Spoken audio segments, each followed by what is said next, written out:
आफरीदी हवेली में उस वक्त खान यूसुफ के कमरे में सब बड़े जमा थे, सब परेशान थे। और वजह एक तरफ सिंगल सोफे पर बैठा वो दराज का लड़का था जो सबको नज़रअंदाज किए पुरसकून बैठा था। वो लोग हत्थे से उखड़ गए। ये रिश्ता कोई आजकल का थोड़ी है जो माजरत करें और वो मान जाएंगे। खान आजर खिफत से बता रहे थे। खानजादा के इनकार पर वो बड़े भाई खान जवार के साथ गए थे माजरत करने। सारा मामला जानने के बाद बात वहाँ झगड़े तक पहुँच गई। उन लोगों ने इस बात को अपनी अना का मसला बना लिया था, मगर खानजादा अपनी बात पर जमा हुआ था। खान यूसुफ तो उसके इनकार के बाद से चुप ही हो गए थे। उनके पुराने दोस्त की पोती थी वो लड़की। बरसों पुरानी दोस्ती थी, बरसों से रिश्तेदारी जैसा हिसाब रहा था, मगर अब खानजादा की जिद ने सब कुछ उलट पुलट कर दिया। अब शायद ये दोस्ती भी दुश्मनी में बदल जाने वाली थी। मैं कैसे सामना करूंगा महरोज़ खान का?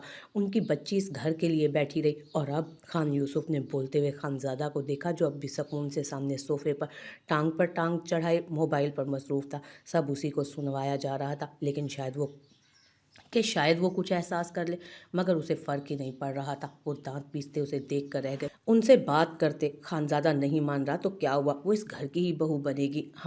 ये बात भी हम कर चुके हैं। हालांकि ये भी रिश्ता था, मगर ये बात भी वो लोग नहीं माने। आगा जान, लड़की मजाक थोड़ी है। खानजादा को ही मनाने का कहा है, माजरत सुनने को तैयार ही नहीं वो किसी सूरत। खान जवार उनकी बात दरमियान में ही मुकम्मल कर गए। सबकी नज़र बार बार उस पर उठ रही थी जो अनसुनी की मसरूफ़ बैठा था। अचानक सर उठाकर देखा। मेरी बात सुने, ये आप ना मुझे ऐसी नज़रों से ना देखें आगा जान। आप मुझसे वादा कर चुके हैं, अब इस टॉपिक पर बात नहीं होगी मुझसे। उन सबकी फरियादी नज़रों से चौंक कर वो खान यूसुफ से बोला, कोई शर्म नाम की चीज़ बची भी है तुम में, या सब बेच कर खा गए हो तुम?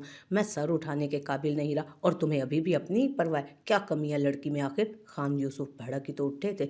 नॉट अगैन यार, 3 दिन बुखार से मरने वाला हो रहा था तो पूरा घर मुझ पर ऐसे नज़र टिका कर बैठा था जैसे हर हुक्म माना जाएगा। अब फिर से मिजाज बदल गए आप सबके। वो जिद चोकर मोबाइल बंद करता साइड पर पटक कर रख गया। हमने तो एहसास किया था ना तुम्हारा बेटा, एक बार सोच तो लो, हमारे ख़ानदान में आज तक इस तरह कभी नहीं हुआ। वो तुम्हारे नाम पर बैठी रही है अब तक, अगर यहाँ ना हुआ तो वो बैठी रह जाएगी सारी ज़िंदगी। कुछ तो ख्याल करो, तुम्हारी भी बहनें हैं। खान आज़र ने बेचारगी से बोलते उसे समझाया था। कुछ दिन सुकून के मुयस्सर आए थे। उन लोगों के इनकार के बावजूद ढिठाई पर फिर वही टॉपिक और वही ज़बरदस्ती। वो सर पकड़ कर बैठ गया था। खान इनको समझाएं, ज़बरदस्ती भी ले आएं तो क्या लड़की खुश रहेगी? क्यों उसे फोर्स कर रहे हैं आप लोग? खानी बेगम ने उसे देखकर जल्दी से तरफदारी की। मुश्किल से ही तो वो सेट हुआ था। ऑफ कोर्स यही बात है, रिश्ता मुझसे पूछ कर करना चाहिए था। पूरी ज़िंदगी का सवाल है आगा जान, मैं कैसे अनचाही लड़की के साथ पूरी ज़िंदगी गुजार लूँगा? लाइफ पार्टनर के लिए नो कॉम्प्रोमाइज़ प्लीज़। वो एक बार फिर से वही इल्तजा दोहराता, अंदर से बुरी तरह झुंझला उठा था। खान यूसुफ ने सर दा भरकर खामोशी इख्तियार कर ली। वो इस सबसे तंग हो रहा था। अपनी जगह से उठ खड़ा हुआ। मज़ीद बहस का फ़ायदा नहीं था।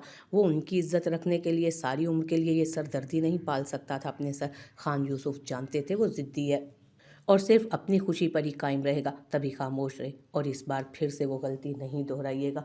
सिर्फ इनकार करें, मेरी तरफ से किसी और को बिना पूछे बिना बताए पेश नहीं कर दीजिएगा मुझे उठाकर उनके सामने। वो रुककर खान यूसुफ से बोला तो वो नाराज़गी से रुख फेर गए। उसे बुरा लगा था उन्हें नाराज़ करना, मगर इस बार वो मजबूर था। खामोशी से अपने कमरे में जाता जरशे और पलवशे को बुला लिया। ड्रेसिंग की ड्रार से एनवेलप निकाला जिसमें एडमिशन फॉर्म्स थे। जी लाला, आपने बुलवाया? पलवशे हमेशा की तरह पुरजोश चहकती आवाज़ में बोलती धप से सोफे पर उसके पास बैठी, जबकि जरशे झिझक कर कुछ फासले पर रुक सी गई। जरशे, वहाँ क्यों रुक गई हो? यहाँ आओ। वो आगे होता उसका हाथ थाम कर नरमी से उसे अपने पास बिठा गया। उसे वो जितनी प्यारी थी उतना ही वो उससे दूर दूर रहती थी। ये एडमिशन फॉर्म्स है, फिल करो।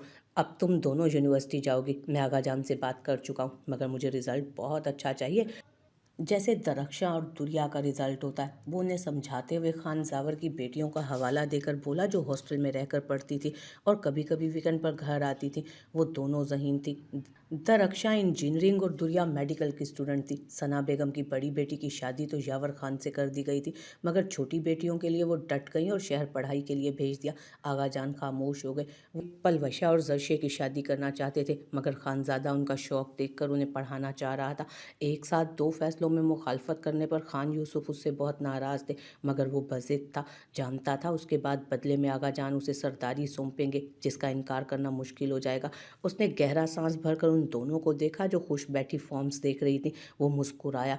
ना वो अपनी ज़िंदगी को ख़ानदानी फ़ैसलों की नज़र कर सकता था, ना ही अपनी बहनों को। वो नहीं जान पाया उसके इस फ़ैसले पर आगा जान क्यों खामोश हुए। वो क्या सोच चुके थे उसे अंदाज़ा भी ना था। वो फ़ोल्डर फाइल सीने से लगाए बाहर आई। थकन से सर में दर्द हो रहा था।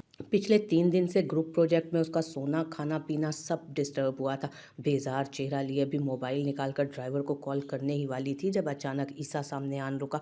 चेहरे की बेजारी तेज़ी से हैरत में बदली थी। कॉफ़ी पिलानी थी ना तुमने, कब पिलाओगी? मुकरने नहीं दूंगा, आज पिलाओ कॉफ़ी। ईसा की हुक्म देने जैसी फरमाइश पर वो कुछ पल तो समझ ही नहीं पाई उसकी बात। अचानक वो पुराने दोस्तों जैसा रवैया अपना गया था। वो बेसाख्ता मुस्कुराई। मैं नहीं मुकरी, आप बिजी थे इसलिए डिस्टर्ब नहीं किया। वजाहत देती बमुश्किल खुशी से फटती आवाज़ संभाल कर वो बोली। ऐसा लगता था उस पर ख़ास मेहरबानी हुई थी अल्लाह की तरफ से। सामने खड़ा वो शख्स उसके मिजाज को यकदम बदलने में माहिर था। उसे लगा सारी थकन और बेजारी हवा हो गई है जैसे। ईसा का फ्रेश मुस्कुराता चेहरा अजीब से एहसास में मुब्तला कर गया था उसे। जिसे बस दूर से देखकर खुश होती थी वो अब पास आकर बात करता था। ईसा ने उसे दीवानावार खुद को तकते पाकर आईब्रो उचकाए। वो जल्दी से संभल कर उसके साथ चलने लगी। उसके हमकदम चलने का एहसास इतना खुशगवार था कि उसका बस चलता तो सारी ज़िंदगी वो उसका हाथ पकड़कर कदम से कदम मिलाई चलती रहती। खुद को लकी समझो कि ईसा खान तुम्हारे साथ कॉफ़ी पिएगा। मैं ये मौका सबको नहीं देता। उसके साथ चलता वो खुद पसंदी से जता कर बोला। आयरा ने मुस्कुराहट दबाकर सर हिलाया। उससे पूछना चाहती थी कि ये ख़ास मेहरबानी क्यों कर रहा है उस पर, मगर वो डर था कि बुरा ना मान जाए। वो साथ था यही बहुत था। उसे रुकने का इशारा करता अपनी गाड़ी की तरफ बढ़ा। रिंगटोन पर मोबाइल निकाल कर देखा। अनजान नंबर था तो वो रुक गया। ज़्यादातर वो अनजान नंबर से कॉल्स इग्नोर करता था, मगर उस मुसलसल आती कॉल को अटेंड कर गया। ईसा मध्यम पुकार पर उसके आगे बढ़ते कदम पत्थर हुए। साकित सा अपनी जगह जम गया जैसे कितने दिन बाद ये आवाज़ सुन रहा था वो। ईसा कैसे हो, प्लीज़ बात करो मुझसे। वो जो मुजस्सम बेजान सा हो गया था, इस जुमले पर दिल बेयकीनी से धड़क उठा। जी मैं ठीक हूँ, और आप कहाँ हैं? आप वापस आ जाएं प्लीज़। और कितना इंतज़ार करना होगा? वो एक साइड पर होता है कि सांस में बोलता चला गया। यूं जैसे ज़रा रुका तो फिर देर हो जाएगी। आंखें यकदम भर आई थी। एक साथ खुशी और बेबसी महसूस कर रहा था वो। अभी नहीं, बस उससे कहो कि मेरी कॉल अटेंड करे। उदास मध्यम और दिल गिरफ्तार जुमला। इस इल्तजा पर ईसा को लगा किसी ने दिल चीर कर रख दिया उसका। तो आज भी उनके लिए ही कॉल की मुझे, मेरी ज़रूरत तो थी ही नहीं। क्यों? आखिर आपको मेरी परवाह क्यों नहीं हुई कभी? ईसा खान की आपकी नज़र में कोई अहमियत कभी भी नहीं थी। मैं ये बात हर बात भूल जाता हूँ। मैं अपनी ही कसम तोड़ बैठता हूँ। वो पागल सा होता दबा दबा चिल्लाया। नीली आंखें जब से सुर्ख हुई, सिसकियों का गला घोंटने लगा था वो अपनी। ऐसा कुछ नहीं जिगर, मेरी बात। वो मजीद कुछ भी सुने बिना कॉल काट गया। जी चाह रहा था धाड़े मार मार कर रोए।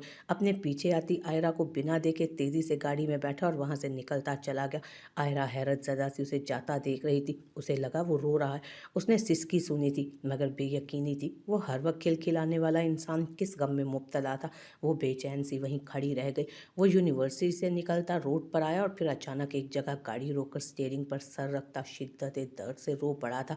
वो अपने फ्योंसी का नंबर देखती तज़्ब-ज़ब का शिकार थी। क्या उसे बात करनी चाहिए? वो जो बिना मिले बैठे बिठाए शादी के लिए पुरशौक हो गया था, उसे समझा दे तो शायद वो समझ भी जाए। प्रीसा ने उसे समझा दिया था कि वो पूर्वा को अपने पास बुला लेगी। अंकल भी मजबूरी जाहिर कर गए थे, मगर उसका क्या? वो अनदेखे लोगों में स्टडीज़ छोड़कर चली जाए, कैसे रहेगी वहाँ और कैसे लोग होंगे वो? उसे पूर्वा की फिक्र तो थी, मगर अंदर से कहीं वो खुद भी डरी हुई थी। रात पूरी तरह फैल चुकी थी। वो दबे पांव टेरेस पर आई कि कॉल कर सके। हिम्मत करके कॉल मिलाई। नर्वस सी लरसते हाथों से मोबाइल कान लगाया। नर्वस सी लरसते हाथों से मोबाइल कान से लगाया। बेल जा रही थी। उसने आंखें मीच लीं। आज वो अपने लिए हिम्मत पैदा कर रही थी। हमेशा डेयर्स के लिए ख़तरनाक काम किए थे, मगर आज की ये कॉल सबसे ख़तरनाक काम लग रहा था उस वक्त उसे। वो बेचैन सी टेरेस पर टहल रही थी। कॉल जा रही थी मगर अटेंड नहीं हुई थी। वो लगातार कोशिशें कर रही थी और वो सोचने पर मजबूर जब हुई कि शायद वो सो रहा हो। उसकी कॉल काट दी गई। उसका मुंह हैरत से खुल गया, यानी वो जाग रहा था और जानबूझकर कॉल काटी गई थी। दांत कचकचा कर वो जी भर कर गुस्सा हुई। 2-3 मर्तबा मज़ीद कोशिश के बाद जब कॉल मिलाने पर नंबर बिज़ी मिला तो वो बेबसी से अपनी जगह उठ खड़ी हुई और ख़ुद को कोसने लगी। पहले ही राब्ता कर लेती तो आज ये ना दिन देखना पड़ता कि अपने मंगेतर के बारे में उसे कुछ इल्म नहीं था। सर दाग भरकर पलटती वो कमरे में जाने का इरादा करके अभी आगे बढ़ी थी कि बालकनी से किसी के बोलने की हल्की आवाज़ आई। आनी और अंकल के रूम की बालकनी टेरेस के दाएं जानिब ज़रा फासले पर थी। आवाज़ हल्की थी मगर वाज़ेह थी। प्रिहान ने रात के उस वक्त ऐसी ज़ाज़दाराना आवाज़ पर मुतजस्सिस होकर अपने कान उस तरफ लगाए। बात को समझो, ये ज़रूरी है। हदीर साहब कोई जल्दी है वरना मैं देखो ये मुझे भी बुरा लग रहा है लेकिन मैं मजबूर हूँ। क्या करूँ मैं? प्रिहान से ज़रूर बात कर लेता मगर वो कभी नहीं मानेगी। अंकल की बात में हदीर नाम सुनकर वो ठिठकी। शायद वो कॉल पर बात कर रहे थे या फिर आनी से, वो नहीं जान पाई। ऐसा लगता था किसी को समझा रहे हैं या मना रहे हैं। उलझी हुई सी वो पलट कर अपने कमरे में जाकर दरवाज़ा बंद कर गई। दिमाग में अंकल के कहे जुमले घूम रहे थे। वो किस बारे में बात कर रहे थे और किस से बात कर रहे थे? कितनी देर इस बात को सोचती सो नहीं पाई।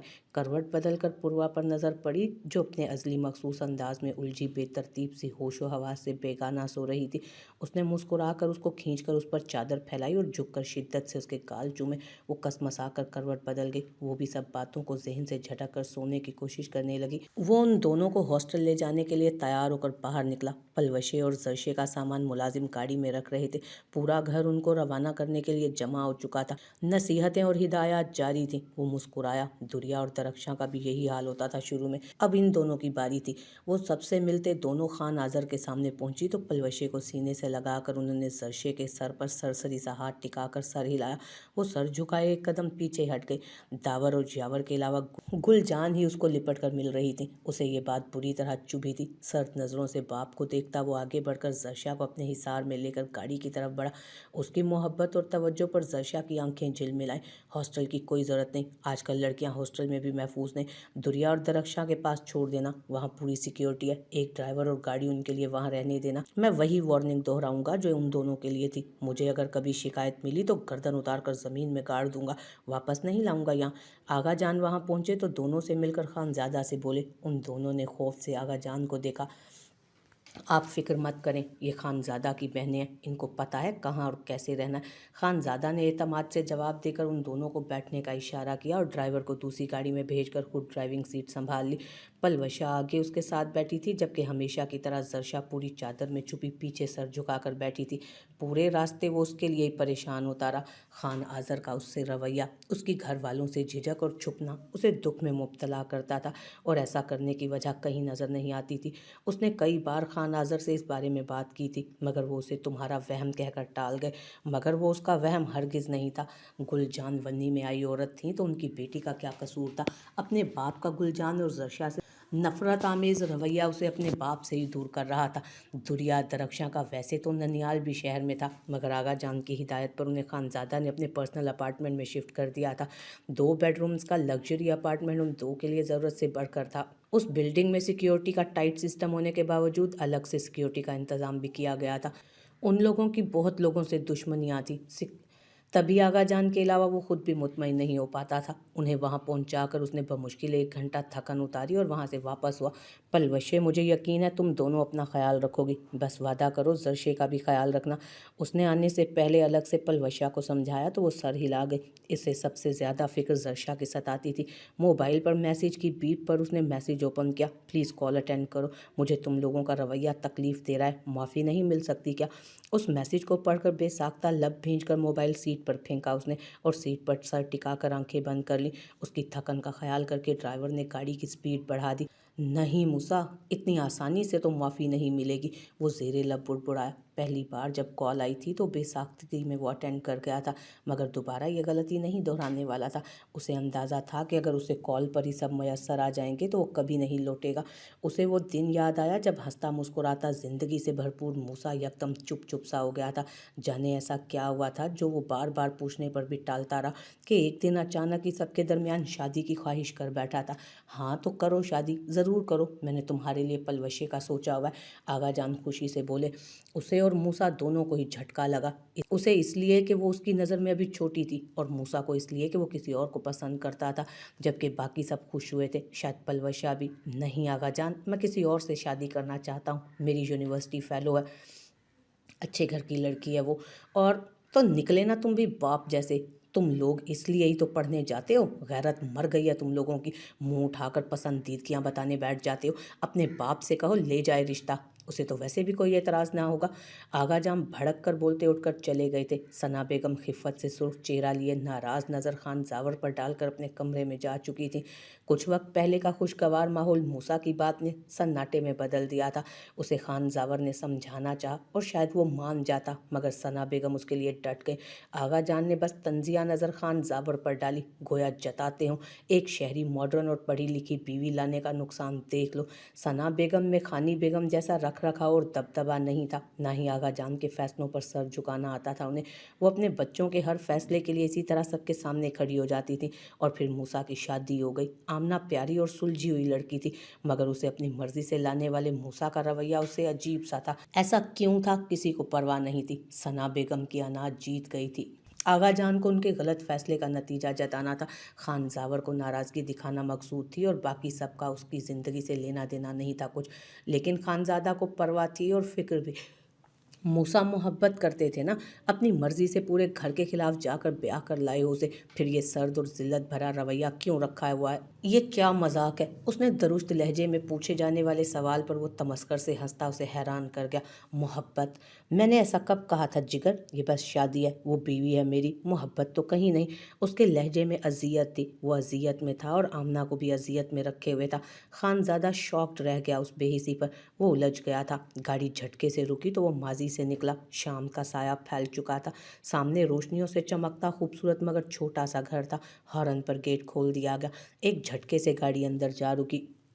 गाड़ी से निकलकर अंदर बढ़ते उसे आमना का मरा हुआ चेहरा याद आया, जो बिल्कुल वैसा ही था जो उसकी ज़िंदगी में हुआ करता था, सर्द, जर्द और खाली खाली सा।